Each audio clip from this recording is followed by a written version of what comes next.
പ്രിയ കുട്ടികളെ നമസ്കാരം. നമ്മൾ ഇന്ന് 10ാം ക്ലാസ്സിന്റെ മാത്സ് ഒന്നാമത്തെ ചാപ്റ്ററായ സമാന്തര ശ്രേണികൾ അരിത്തമെറ്റിക് സീക്വൻസസ് അതിൽ ടെക്സ്റ്റ് ബുക്കിലെ പേജ് നമ്പർ 8, 9 1 മുതൽ 5 വരെയുള്ള ചോദ്യങ്ങൾക്കുള്ള ഉത്തരങ്ങളാണ് കാണുന്നത്. First question, we can make triangles by stacking dots.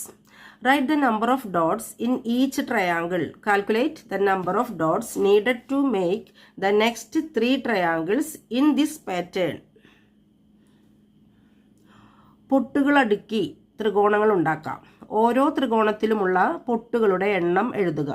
തുടർന്നുള്ള 3 ത്രികോണങ്ങൾ ഉണ്ടാക്കാൻ വേണ്ട പൊട്ടുകളുടെ എണ്ണം കണക്കാക്കുക.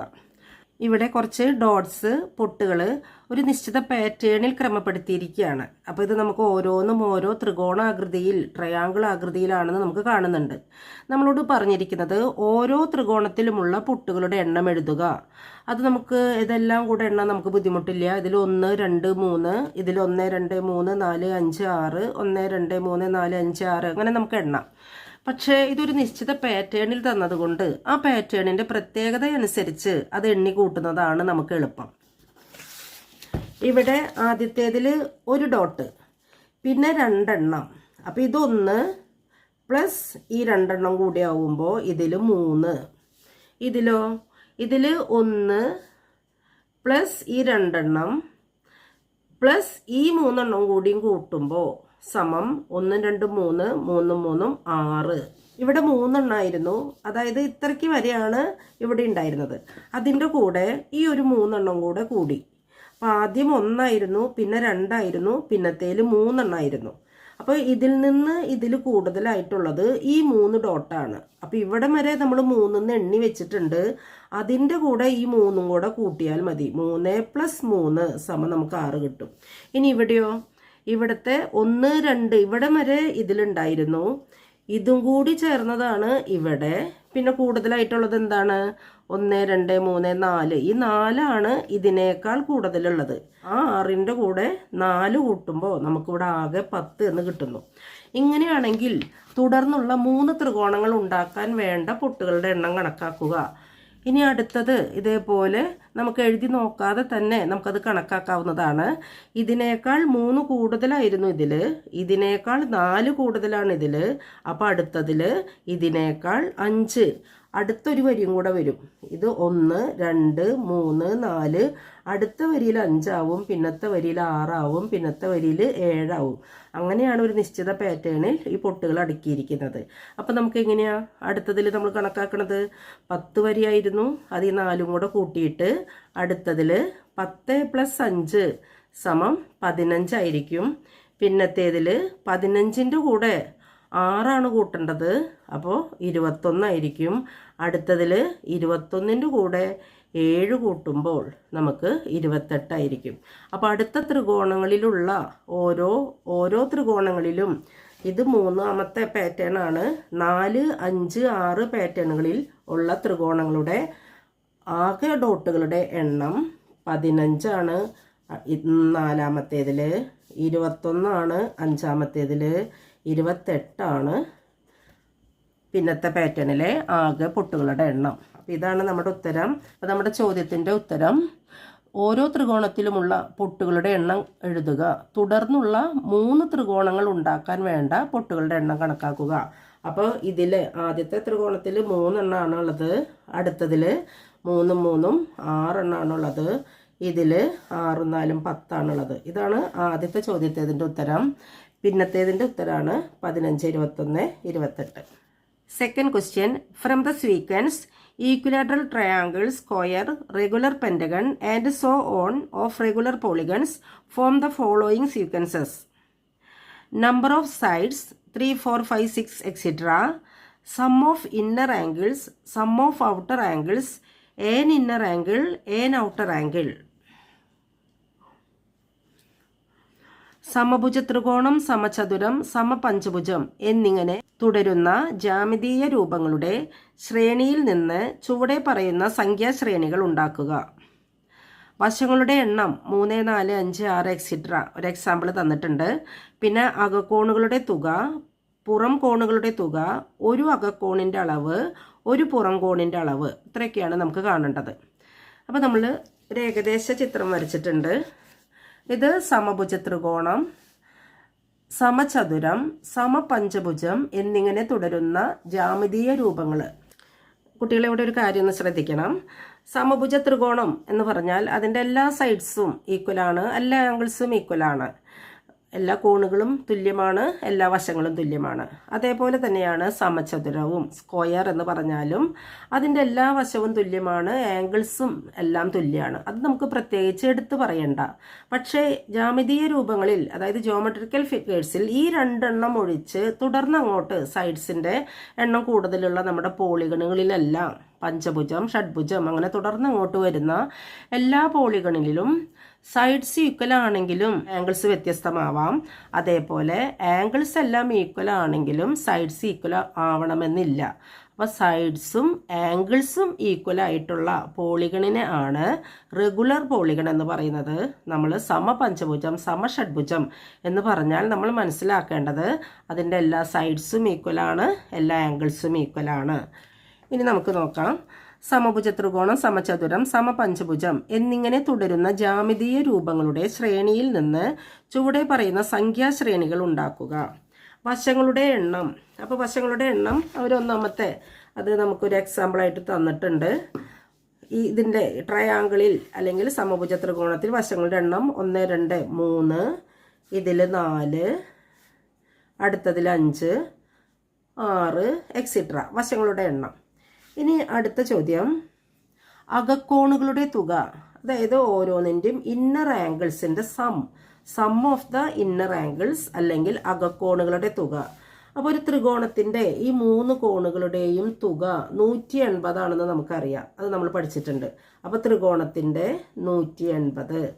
ഇനി ഇതിൻ്റെ നോക്കിയാലോ, ഈ സമചതുരത്തിനെ നമുക്ക് ഒരു ഡയഗണൽ വരച്ച് 2 ട്രയാങ്കിൾസ് ആയിട്ട് ഡിവൈഡ് ചെയ്യാം.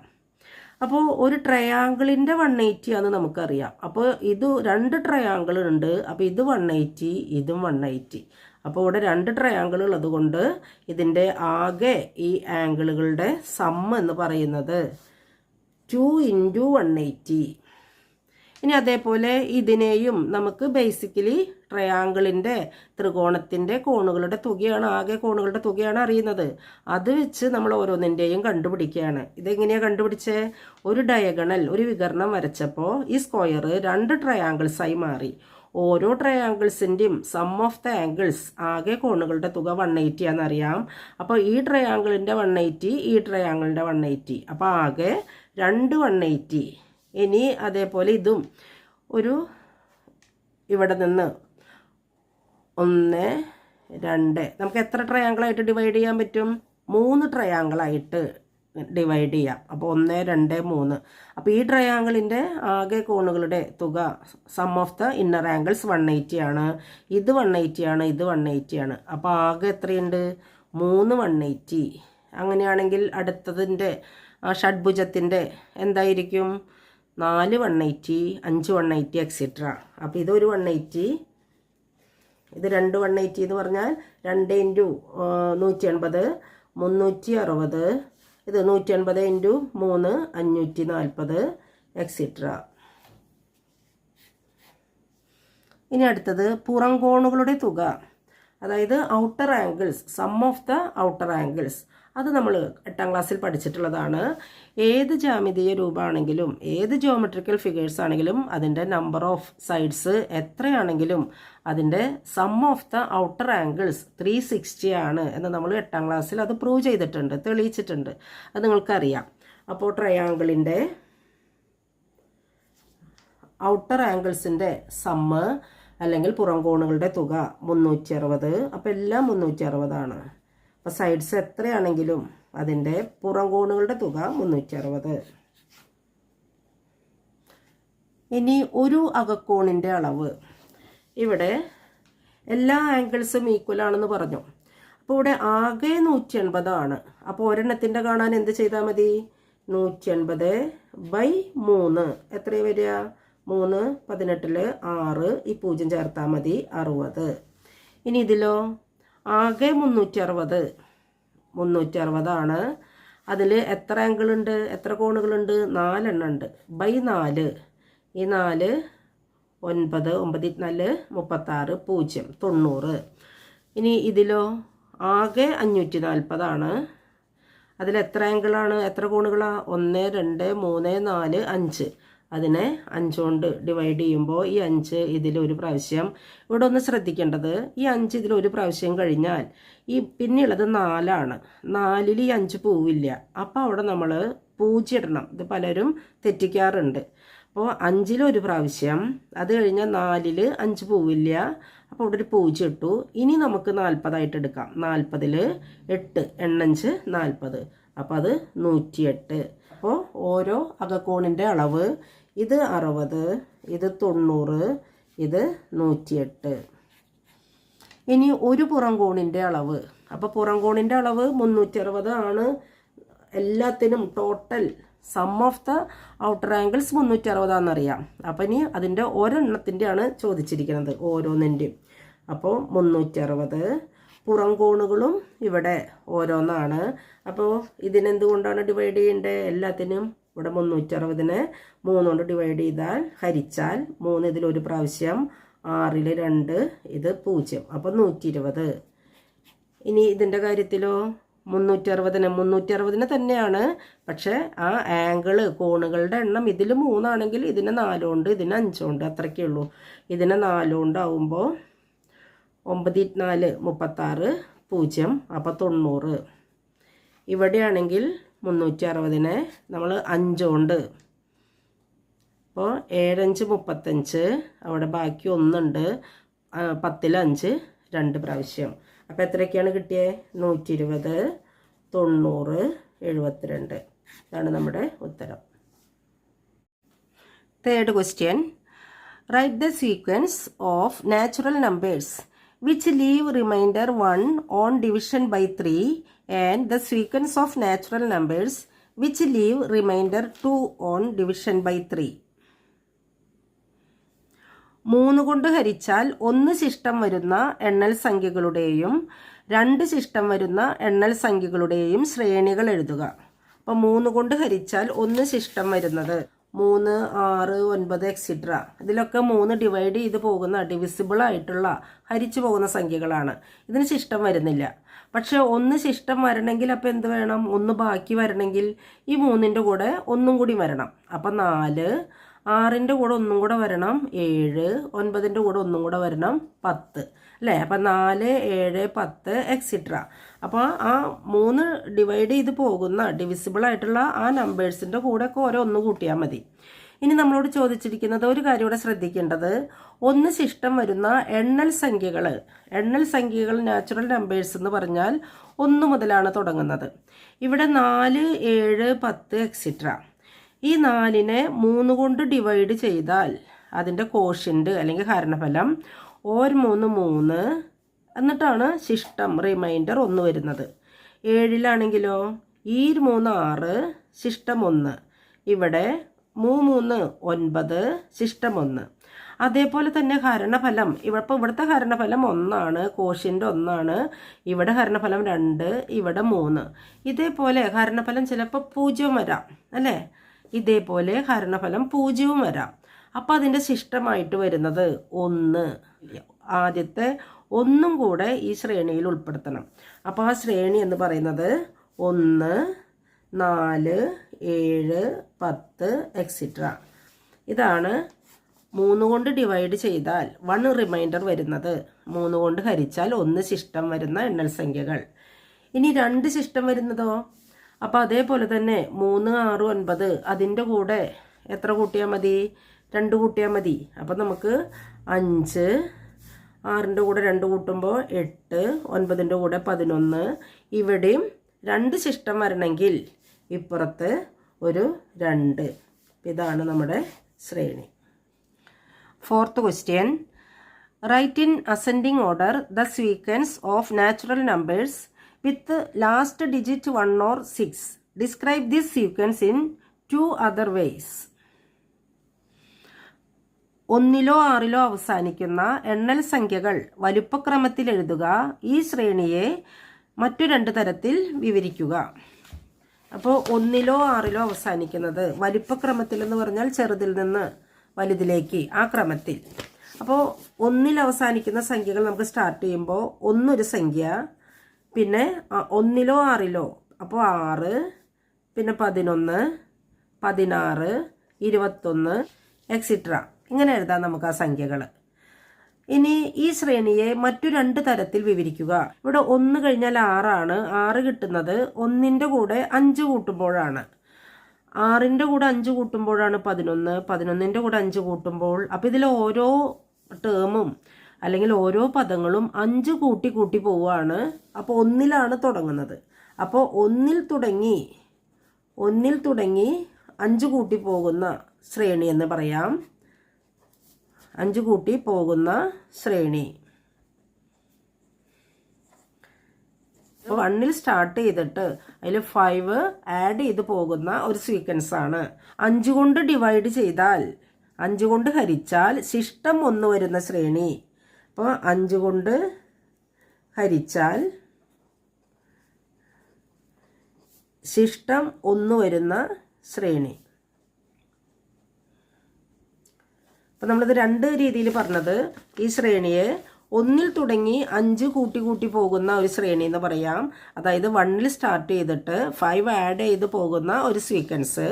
പിന്നെ നമുക്കിതിനെ 5 കൊണ്ട് ഡിവൈഡ് ചെയ്താൽ റിമൈൻഡർ 1 വരുന്ന ഒരു സീക്വൻസ്. അതായത് 5 കൊണ്ട് ഹരിച്ചാൽ 1 ശിഷ്ടം വരുന്ന ശ്രേണി. അങ്ങനെ 2 രീതിയിൽ നമുക്കിതിനെ പറയാം. ഇതിലെ 5th question, see these figures. അപ്പോൾ ഇതിൽ 3 ഫിഗേഴ്സ് തന്നിട്ടുണ്ട്. The first picture shows an equilateral triangle with the smaller triangle got by joining the mid points of sides cut off. The second picture shows the same thing done on each of the 3 triangles in the first picture. The third picture shows the same thing done on the second picture. How many red triangles are there in each picture? Taking the area of whole uncut triangle as 1, compute the area of a small triangle in each picture. What is the total area of all the red triangles in each picture? Write the first 5 terms of each of the 3 sequences got by continuing this process. ഈ ചിത്രങ്ങൾ നോക്കുക. ഒരു സമഭുജ ത്രികോണത്തിൽ നിന്ന് വശങ്ങളുടെ മധ്യബിന്ദുക്കൾ യോജിപ്പിച്ച് കിട്ടുന്ന ചെറിയ ത്രികോണം വെട്ടിമാറ്റിയതാണ് ആദ്യ ചിത്രം. ഇതിലെ 3 ത്രികോണങ്ങളിൽ നിന്നും ഇതേപോലെ നടുവിലെ ത്രികോണം വെട്ടിമാറ്റിയതാണ് രണ്ടാമത്തെ ചിത്രം. ഈ ക്രിയ ഒരിക്കൽ കൂടി ചെയ്തതാണ് മൂന്നാമത്തെ ചിത്രം. ഓരോ ചിത്രത്തിലും എത്ര ചുവന്ന ത്രികോണങ്ങളുണ്ട്? ഒന്നും വെട്ടിമാറ്റാത്ത മുഴുവൻ ത്രികോണത്തിൻ്റെ പരപ്പളവ് 1 എന്നെടുത്ത് ഓരോ ചിത്രത്തിലെയും ഒരു ചെറിയ ത്രികോണത്തിൻ്റെ പരപ്പളവ് കണക്കാക്കുക. ഓരോ ചിത്രത്തിലെയും ചുവന്ന ത്രികോണങ്ങളുടെ ആകെ പരപ്പളവ് എത്രയാണ്? ഇങ്ങനെ തുടർന്നാൽ കിട്ടുന്ന ഈ 3 ശ്രേണികളിലെയും ആദ്യത്തെ 5 സംഖ്യകൾ എഴുതുക. അപ്പോൾ ഒരു സമഭുജ ത്രികോണം, ഒരു ഈക്വിലാറ്റർ ട്രയാങ്കിൾ ആണ്. അതിൻ്റെ വശങ്ങളിൽ നിന്ന് അവയുടെ മിഡ് പോയിന്റ്സ് ജോയിൻ ചെയ്ത് ഇങ്ങനെ ഡിവൈഡ് ചെയ്തിരിക്കുകയാണ്. നടുക്ക് നിന്ന് ഒരു ഭാഗം കട്ട് ചെയ്ത് കളഞ്ഞു. ഓരോ ചിത്രത്തിലും എത്ര ചുവന്ന ത്രികോണങ്ങളുണ്ട്? അപ്പോൾ റെഡ് ട്രയാങ്കിൾസ് ആദ്യത്തേതിൽ 3 എണ്ണം ഉണ്ട്. ആ റെഡിനെയാണ് ഇവിടെ വീണ്ടും നടുക്ക് കട്ട് ചെയ്ത് കളഞ്ഞത്. അപ്പോൾ ഈ റെഡ് ട്രയാങ്കിൾ ഇവിടെ വീണ്ടും 3 എണ്ണായി, ഇതിലും 3 ആയി, ഇതിലും 3 ആയി. അപ്പോൾ മൊത്തം 9 എണ്ണായി. അപ്പോൾ ഓരോ ട്രയാങ്കിളും വീണ്ടും ഇൻറ്റു 3 ആയി. ആദ്യത്തേൽ 3 ആയിരുന്നു, പിന്നത്തേൽ ഓരോന്നും 3 ആയി, 3 ഇരട്ടിയായി. അപ്പോൾ 3 9, ഇതിൽ ആകെ 9. ഇനി അടുത്തേൽ എന്താ കാണുന്നത്? ഇത് വീണ്ടും 3 ആയി, ഇത് വീണ്ടും 3 ആയി. എല്ലാ റെഡ് ട്രയാങ്കിൾസും വീണ്ടും 3 എണ്ണം വീതമായി ഇരട്ടിച്ചു. അപ്പോൾ അതിനെന്താവും? ഇത് 3 എണ്ണമായിരുന്നു, വീണ്ടും 3 ഇരട്ടിയായപ്പോൾ 9, അതിൻ്റെ വീണ്ടും 3 ഇരട്ടി. അപ്പോൾ 9 × 3 27. അപ്പോൾ ആദ്യത്തെ ആൻസർ, ഓരോ ചിത്രത്തിലും എത്ര ചുവന്ന ത്രികോണങ്ങളുണ്ട്? ആദ്യത്തേതിൽ 3, പിന്നത്തേതിൽ 9, പിന്നത്തേതിൽ 27. ഇനി ഒന്നും വെട്ടിമാറ്റാത്ത മുഴുവൻ ത്രികോണത്തിൻ്റെ പരപ്പളവ് 1 എന്നെടുത്ത് ഓരോ ചിത്രത്തിലെയും ഒരു ചെറിയ ത്രികോണത്തിൻ്റെ പരപ്പളവ് കണക്കാക്കുക. അപ്പോൾ ഈ ട്രയാങ്കിള് ഇവിടെ 3 ട്രയാങ്കിൾ ഉണ്ട്. ഇതിൻ്റെ നടുക്ക് വെട്ടിമാറ്റിയതും ഇതേ ഈക്വൽ ആയിട്ടുള്ള ഒരു ട്രയാങ്കിളാണ് ഈ വൈറ്റ് കളറിൽ അത് വെട്ടിമാറ്റിയത്. അപ്പോൾ ആകെ 4 ട്രയാങ്കിൾ എന്ന് നമുക്ക് രൂപമായിട്ട് പറയാം. അപ്പോൾ ഒരു ട്രയാങ്കിളിൻ്റെ ഏരിയ എത്രയാണെന്നാണ് ചോദിച്ചിരിക്കുന്നത്. മൊത്തം 1 ആണെങ്കിൽ ഈ ഒരെണ്ണം എന്താവും? അപ്പോൾ 1, 2, 3, 4 4ൽ ഒരു ഭാഗമാണ് ഇത്. അപ്പോൾ ആദ്യത്തേതിൻ്റെ ഏരിയ നമുക്ക് ആകെ 4ൽ 1നെ 1/4 കാൽ ഭാഗം ആണ് ഇത്. ആകെ 3 റെഡ് ആണെങ്കിലും ഇവിടെ വെട്ടിമാറ്റിയതും ഒരു ട്രയാങ്കിളാണ്. ഇതേ ഈക്വൽ ആയിട്ടുള്ള ട്രയാങ്കിളാണ്. അപ്പോൾ ഒരെണ്ണത്തിൻ്റെ ഏരിയ ആകെ 4ൽ 1, അതായത് 1/4. ഇത് 4 എണ്ണമായി. അതിലത്തെ ഒരു ഭാഗമാണ് നമ്മൾ പറഞ്ഞത്. ആ ട്രയാങ്കിൾ ഓരോന്നും ഇവിടെ വീണ്ടും 4 എണ്ണമായിട്ടുണ്ട്. 1, 2, 3, 4 1, 2, 3, 4 1, 2, 3, 4 ഇതും ആ ഈക്വലായിട്ട് ഭാഗിച്ചതായിട്ട് നമുക്ക് കണക്കാക്കാം. അപ്പോൾ ഓരോന്നും ഇവിടെ 4 ഇവിടെ 4 ഇവിടെ 4 ഇവിടെ 4. അപ്പോൾ എത്രയായി? 4 8 4 12 4 16. ആ 16ലെ ഒരു ട്രയാങ്കിളിൻ്റെയാണ് ചോദിച്ചിരിക്കുന്നത്. അപ്പോൾ 16ൽ 1, അപ്പോൾ 1/16 1/16. ഇവിടുത്തെ പ്രത്യേകത, ഇവിടെ ആകെ 4 എണ്ണമായിട്ടാണ് ഇത് ഡിവൈഡ് ചെയ്തിരിക്കുന്നത്. ഈ വൈറ്റ് ഉള്ളതടക്കം വെട്ടിക്കളഞ്ഞ ഈ കട്ട് ചെയ്ത ഭാഗം അടക്കം. അപ്പോൾ അടുത്തതിൽ ഇത് 16ആയി. ഓരോന്നും 4 ഇരട്ടിയായി. ഈ ഒരു ട്രയാങ്കിളാണ് ഈ ഒരു ഭാഗം. അത് 4 ഇരട്ടിയായി, ഇത് 4 ഇരട്ടിയായി, 4 4. അങ്ങനെയാണ് നമുക്ക് 16ൽ 1ആയി. അപ്പോൾ ഇതോ വീണ്ടും അതിൻ്റെ 4 ഇരട്ടി. ഓരോ ട്രയാങ്കിളും വീണ്ടും 4 ആയിട്ടാണ് ഡിവൈഡ് ചെയ്തിരിക്കുന്നത്. ഓരോ ട്രയാങ്കിളും. ഇതൊരു ട്രയാങ്കിളാണ്. ഇത് 4 ആയിട്ട് ഡിവൈഡ് ചെയ്തു. ഈ ഭാഗമാണ് ഇനി ഇവിടെ വന്നിട്ടുള്ള ഈ ചെറിയ ട്രയാങ്കിൾ. അതും 4 ആയിട്ടാണ് ഇവിടെ ഡിവൈഡ് ചെയ്തിരിക്കുന്നത്. അപ്പോൾ ഇതെന്താവും? അതിൻ്റെ 4 ഇരട്ടി എന്ന് പറയുമ്പോൾ 1/64. അതാണ് നമ്മുടെ സെക്കൻഡ് ക്വസ്റ്റ്യൻ. ഇനി മൂന്നാമത്തെ, ഓരോ ചിത്രത്തിലെയും ചുവന്ന ത്രികോണങ്ങളുടെ ആകെ പരപ്പളവ്, ആകെ ഏരിയ. ഇത് മൊത്തം 1 ആയിട്ടാണ് നമ്മൾ എടുത്തിരിക്കുന്നത്. അപ്പോൾ 1നെയാണ് 1, 2, 3, 4 ആയിട്ട് ഡിവൈഡ് ചെയ്തിരിക്കുന്നത്. അതിൽ ഈ ഒരു ഭാഗം ഒഴിച്ച് ബാക്കിയെല്ലാം ചുവന്ന റെഡ് ട്രയാങ്കിൾസ് ആണ്. അപ്പോൾ ഈ ഒരു ഭാഗം മാത്രം ഒഴിവാക്കിയാൽ മതി. ഇത് ആകെ 4 ആയതിൽ 3 ഇതിന്. അപ്പോൾ നമ്മൾ ഒരു ട്രയാങ്കിൾ നമ്മൾ നേരത്തെ പറഞ്ഞു 1/4 ആണെന്ന്. ഇവിടെ 3 എണ്ണം ഉണ്ട്. അപ്പോൾ 3 എണ്ണത്തിൻ്റെ ഏരിയ എന്താവും? 3/4. അതേപോലെ ഇതിൽ ഇവിടെയുണ്ട് 3 എണ്ണം, 3 റെഡ്, ഇവിടെ 3 റെഡ്, ആകെ 9 എണ്ണം ഉണ്ട്. അപ്പോൾ 16ൽ ആകെ 16 ഭാഗത്തിൽ 9. അപ്പോൾ 9/16. ഇനി അടുത്തതിൽ എന്താ വരിക? അടുത്തതിൽ ആകെ 64 ആണ്. ആ 64ൽ ഓരോന്നിലും 1 2 3 4 5 6 7 8 9 9 3 27 അല്ലേ? ഇതിൽ 3 എണ്ണം ഉണ്ട്. അങ്ങനെ നോക്ക്. അങ്ങനെ 27 എണ്ണം. ആകെ 64ൽ 27ഉം ചുവന്ന ത്രികോണങ്ങളുടെ ഏരിയ ആണ്. അതിനെ മൊത്തം 1 ആയിട്ട് കാണുമ്പോഴാണ് നമ്മൾ ആകെ 64ൽ 27 ഭാഗം എന്ന് പറയുന്നത്. ഇനി ഇങ്ങനെ തുടർന്നാൽ കിട്ടുന്ന ഈ 3 ശ്രേണികളിലെയും ആദ്യത്തെ 5 സംഖ്യകൾ എഴുതുക. അപ്പോൾ ഇതിൽ ആദ്യത്തെ 5 സംഖ്യകൾ എന്ന് പറഞ്ഞാൽ ആ പാറ്റേൺ, ആ പ്രത്യേകത നമുക്കൊന്ന് മനസ്സിലാവാൻ വേണ്ടിയിട്ടാണ്. ഇത് ആദ്യം 3 9 27. അടുത്ത സംഖ്യകൾ എന്താവും?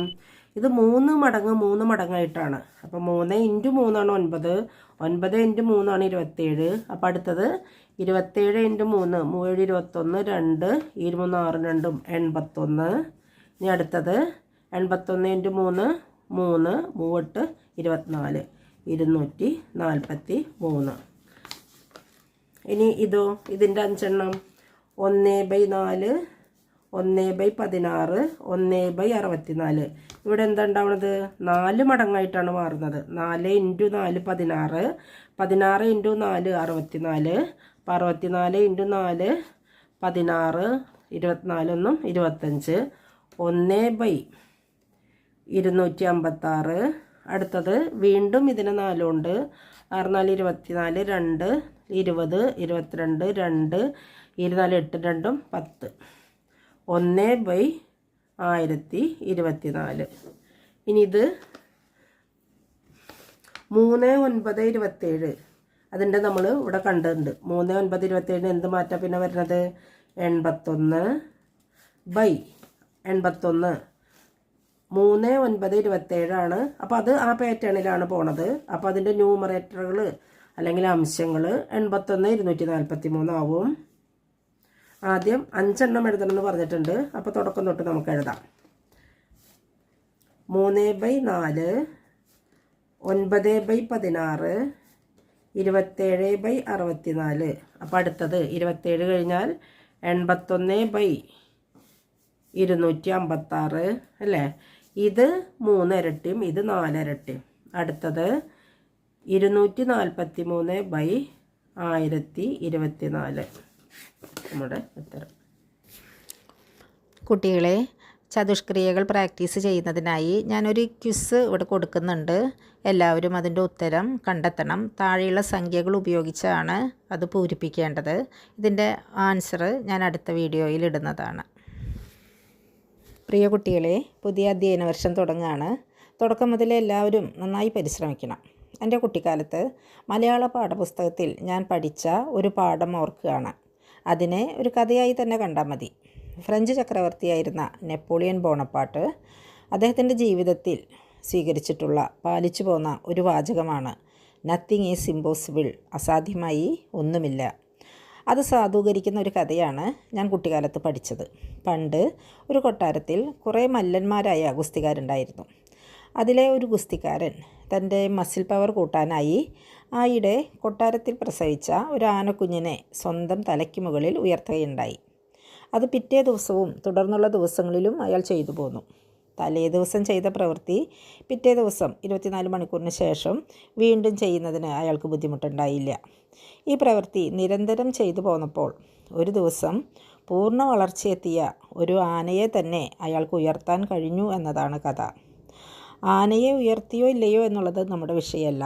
നമ്മളിതിൽ നിന്ന് മനസ്സിലാക്കേണ്ടത് കടുത്ത ആഗ്രഹത്തോടെ നിരന്തരമായി നമ്മൾ പ്രവർത്തിച്ചാൽ നടക്കാത്തതായി, അസാധ്യമായി ഒന്നുമില്ല. പുതിയ അധ്യയന വർഷത്തിൽ എല്ലാ വിജയാശംസകളും നേരുന്നു. Have A wonderful academic year. Thank you.